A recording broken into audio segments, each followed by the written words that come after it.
Dear students, आज हम लोग पार्ट एक क्लास 12th का पहला चैप्टर जो है बातचीत, आज हम उसके ऑब्जेक्टिव को डिस्कस करेंगे। और क्लास में हम लोगों ने आज पढ़ा था बातचीत के बारे में, और आज उसी का ऑब्जेक्टिव जो है ये हम डिस्कस करेंगे। ठीक है, चलिए देखते हैं। सबसे पहला क्वेश्चन देखिए आप ध्यान से। यहाँ पे पहला क्वेश्चन है, इसके 4 ऑप्शन है। बालकृष्ण भट्ट की रचना बातचीत क्या है? मैंने आपको क्लास में पढ़ाया था और बताया था जो बातचीत क्या है, ये एक ललित निबंध है।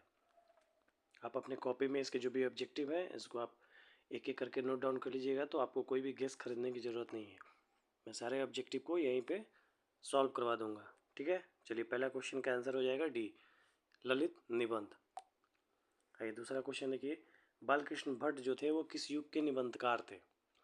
तो ये जो थे ये भारतेंदु युग के निबंधकार थे। ठीक है, भारतेंदु युग को ऑप्शन नंबर बी, भारतेंदु युग को ही हम लोग क्या कहते हैं, आधुनिक युग भी कहते हैं।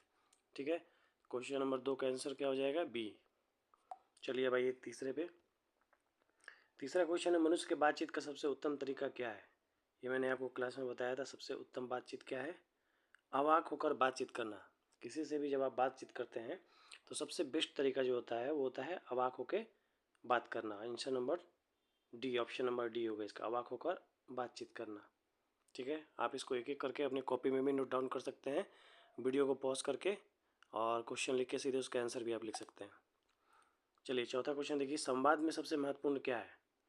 जब हम दो लोग आपस में बातचीत कर रहे होते हैं वहाँ पे सबसे महत्वपूर्ण चीज़ क्या है? तर्क है, जिज्ञासा है, आत्मीयता है, या प्रवाहपूर्ण भाषा है? मैंने क्लास में भी डिस्कस कराया है। सबसे इम्पोर्टेंट क्या है? आत्मीयता। अगर आप दो लोग आपस में बातचीत कर रहे हैं और कोई उसमें इंटरेस्ट नहीं ले रहा है तो उस बातचीत का कोई मतलब ही नहीं बनता है। मान लिया हम किसी से बात कर रहे हैं और सामने वाला हमारी बातों को नहीं सुनकर इधर उधर देखे जमाई ले, तो फिर उस बात का क्या है, कोई महत्व नहीं है। इसका आंसर क्या हो जाएगा चौथे का, सी।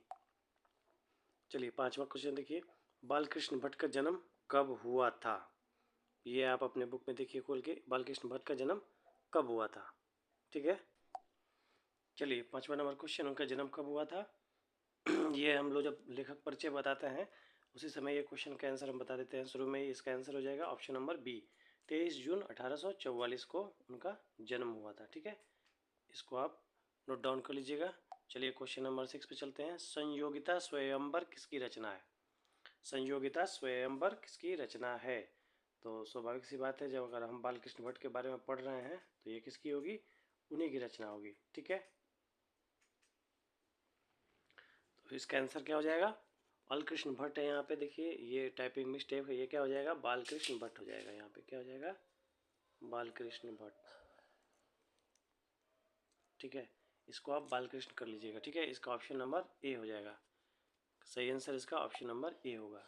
ठीक है, और इसको आप सही कर लीजिए, बालकृष्ण भट्ट जो है वो बालकृष्ण भट्ट हो जाएगा। चलिए क्वेश्चन नंबर 7 पे हम लोग चलते हैं, कौन सी रचना बालकृष्ण भट्ट की नहीं है? ठीक है, कौन सी रचना बालकृष्ण भट्ट की नहीं है? तो इसमें देखिए, परीक्षा गुरु, परीक्षा जो गुरु जो है ये इनकी रचना नहीं है। बाकी नूतन ब्रह्मचारी जो है इन्होंने ही लिखा है, 100 एक 100 इन्होंने लिखा है, सद्भाव का अभाव इन्होंने लिखा है, और इसका सही आंसर परीक्षा गुरु जो है वो इन्होंने नहीं लिखा है। ठीक है, चलिए 7वां नंबर क्वेश्चन अब हम लोग देखते हैं। हालांकि परीक्षा गुरु जो है वो श्री लाला निवास दास ने लिखा है। ठीक है, चलिए अगला क्वेश्चन 8वां देखिए, कौन सी रचना बालकृष्ण भट्ट की है? कौन सी रचना जो है इनमें बालकृष्ण भट्ट की है? तो इसका क्या हो जाएगा, रेल का विकट खेल। रेल का विकट खेल जो है वो लिखा है इन्होंने ही। ठीक है, ऑप्शन नंबर ए इसका आंसर हो जाएगा। ठीक है, चलिए अगला अगला क्वेश्चन देखिए। अगला क्वेश्चन 9 नंबर, बालकृष्ण भट्ट ने कौन सी मासिक पत्रिका निकाला था? जब मैं आपको पढ़ा रहा था लेखक परिचय, तो वहाँ पे भी मैंने बोला था कि ये बहुत ही इंपॉर्टेंट क्वेश्चन है और अक्सर परीक्षा में आता है। हिंदी प्रदीप, हिंदी प्रदीप जो है वो बालकृष्ण भट्ट ने एक मासिक पत्रिका थी जिसका संचालन इन्होंने किया था। ठीक है, चलिए 9 नंबर क्वेश्चन में चलिए, बातचीत किस विद्या की रचना है? यह एक निबंध है या कहानी है? क्या है ये? तो ये एक तरह का निबंध है, ऑप्शन नंबर डी इसका सही आंसर हो जाएगा, ऑप्शन नंबर डी। चलिए 11 नंबर क्वेश्चन पे हम लोग चलते हैं, रॉबिन्सन क्रूसो, यहाँ पे क्रूसो हो गया है, ये हो जाएगा आपको क्या, क्रूसो।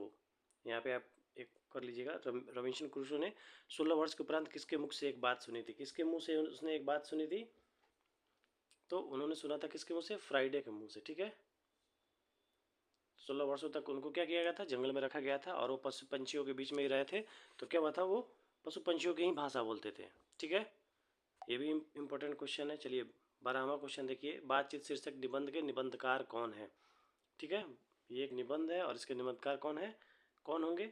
तो डी होंगे। कौन? बालकृष्ण भट्ट, ठीक है। अगला क्वेश्चन, चलिए बहुत आसान क्वेश्चन था। बातचीत के माध्यम से बालकृष्ण भट्ट क्या बताना चाहते हैं? ठीक है, उन्होंने जो ये निबंध लिखा है इसमें वो बातचीत के माध्यम से क्या बताना चाहते हैं? क्या होगा? बातचीत करने की शैली, ठीक है। बातचीत के बारे में है, तो सीधी सी बात है, बातचीत की शैली, हम किस तरह से बातचीत करते हैं उसकी जो शैली है उसी का तरीका उन्होंने बताया है इस निबंध में, ठीक है। चलिए अगला क्वेश्चन देखिए 14 नंबर। भट्ट जी ने किसके अंग्रेजी साहित्य की एडिशन और स्टील की श्रेणी में रखा है? भट्ट जी को, ठीक है, इनको किसने अंग्रेजी साहित्य के श्रेणी में रखा हुआ है? ठीक है, इसका सही आंसर क्या हो जाएगा? रामकृष्ण शुक्ल ने, आचार्य रामकृष्ण शुक्ल जो है, ये जब आप पढ़िएगा हिंदी साहित्य का इतिहास जब पढ़िएगा तो उसमें इनका जिक्र है। रामचंद्र शुक्ल जो थे, ये काफ़ी इनका महत्वपूर्ण स्थान है इसमें, जब हम हिंदी का साहित्य पढ़ेंगे तब। चलिए अगला क्वेश्चन देखिए 15 नंबर। बालकृष्ण भट्ट का निवास स्थान कौन सा है? कौन सा स्थान है?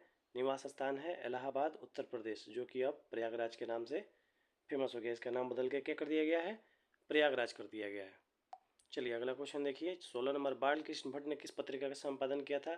मैंने आपसे पहले बोला ये बहुत ही इंपॉर्टेंट क्वेश्चन है, इसको आप बार बार VVI करके लिख लीजिएगा, ये अक्सर आएगा परीक्षा में। हिंदी प्रदीप, ठीक है, इसका इन्होंने क्या किया था? संपादन किया था।